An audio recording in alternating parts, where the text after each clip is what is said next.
There we go. I think I got the camera set up to where I want it. Very versatile.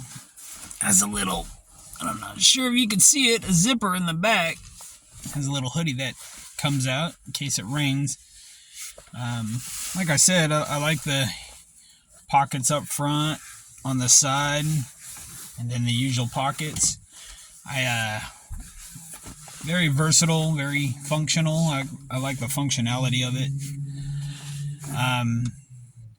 Thursday's thoughts once again, ladies and gentlemen. Boys and girls of all ages.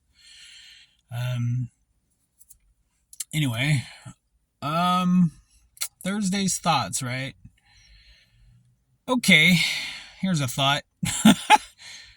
I had another thought I was going to bring up, but I already forgot, so I'll bring this one up. Got a knock on the door at 3:30 something this morning, and my son was telling us that the living room light was on. And okay, so I got up.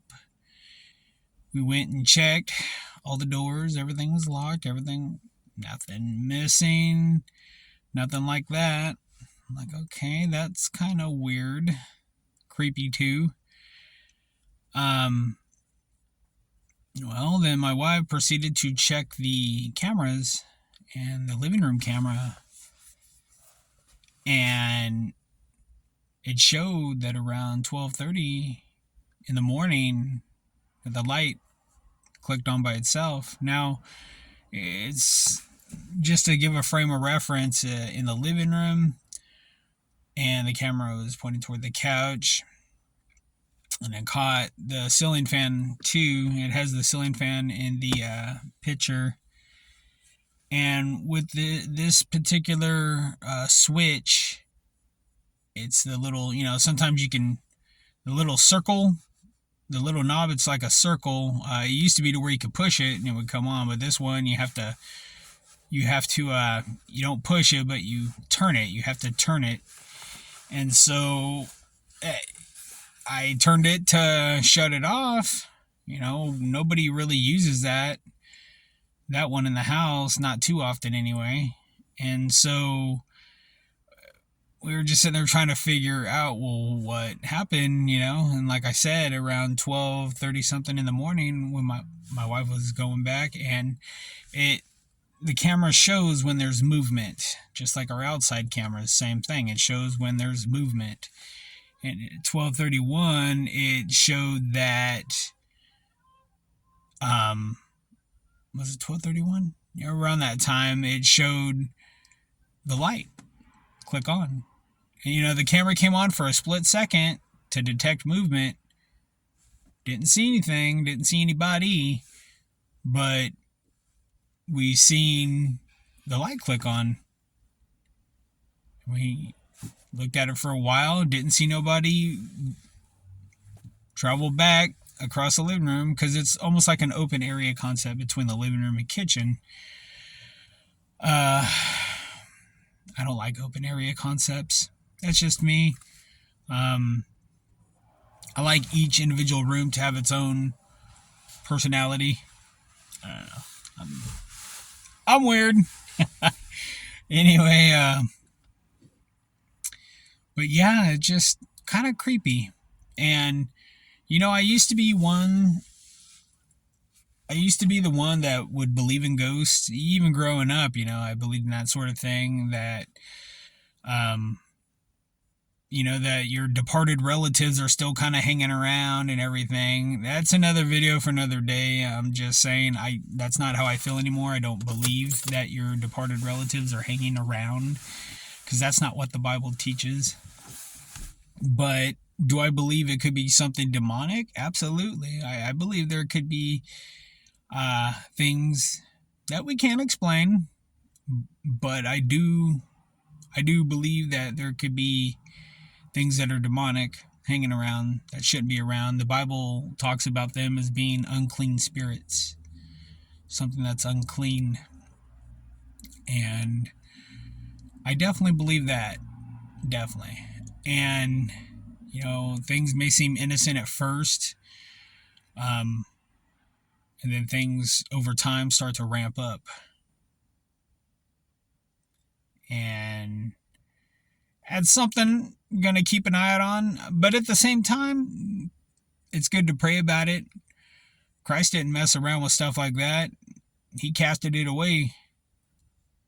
So, but yeah. I'm also looking for, this is off the subject. Like I said, Thursday's thoughts. Got my greenhouse in on Tuesday. The box actually wasn't too big, but it's like a 10 by 7 by 7. So it's a good start. That's all I can say. It's definitely a good start. I will be weighing it down, especially all the wind and storms we've been getting off and on. Since like December here in Central Cal. I have these redwood logs that I got when I was doing like a garden bed, and I'm going to use those to actually anchor the greenhouse down, so that way it doesn't take flight and end up in my neighbor's backyard or like down the alleyway or something like that. Over by the preschool or things like that. But I mean, it wasn't really expensive or anything, but still, you work hard and you pay good money for stuff. You want it to last at least a little while. So that's kind of where I'm at on that. My seeds, they all came in this week, so everything's set and ready to rock and roll. I do want to go back to the to Lowe's or Home Depot or wherever and pick up some more, if I can find some more steer manure. Definitely, that would be good. And maybe pick up some more pots, just a few more pots, and some garden soil. Like I said, that whole backyard, the soil, it's a work in progress. So we're gonna have to give if we want to get. So that's for sure. I'm only working from 7 to 11:30 today. It's been a good week. It's definitely been a good week. Even fasting wise, my intermittent fasting. I mean, Tuesday, Wednesday. Today I won't. Today I'm lifting weights, so I'm gonna have my 3 meals. It's not heavy meals, nothing like that, but I will be having my 3 meals, so I have that extra oomph. There will be potatoes. There will be potatoes. That much I can say.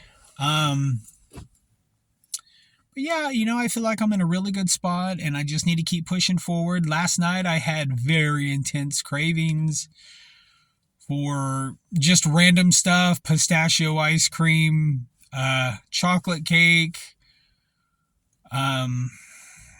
just for sweets in general. And then at one point for savories were, salty peanuts, salty chips, salt.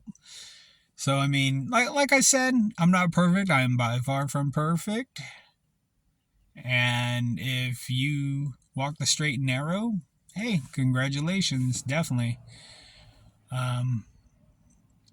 Definitely congratulations on that, because after you've been eating a certain way for a certain amount of time, it's a struggle. It's definitely a struggle, and I'm not going to condemn anybody for eating things that is unhealthy for them, because you know what? I've been in that spot. I know what it's like. And like I said, it's a struggle, but as long as we really try. And last night, like I said, I was struggling craving wise. I overcame temptation, and hey, it worked out. My blood sugar was 109 this morning. So if I could just maintain that for a while, fast once in a while, just to give the body a break, give the system a break, because it's especially if you eat late at night, your body's constantly working. Give it a break. You like to have a break. You like to have a day off. I'm not saying you have to fast for 24 hours, even just going without one meal. Don't do that unless you go to your doctor and talk to them first. So, all right, guys. Guess I better get ready to go and stand by the door, wait for them to open up. All right, guys. Bye.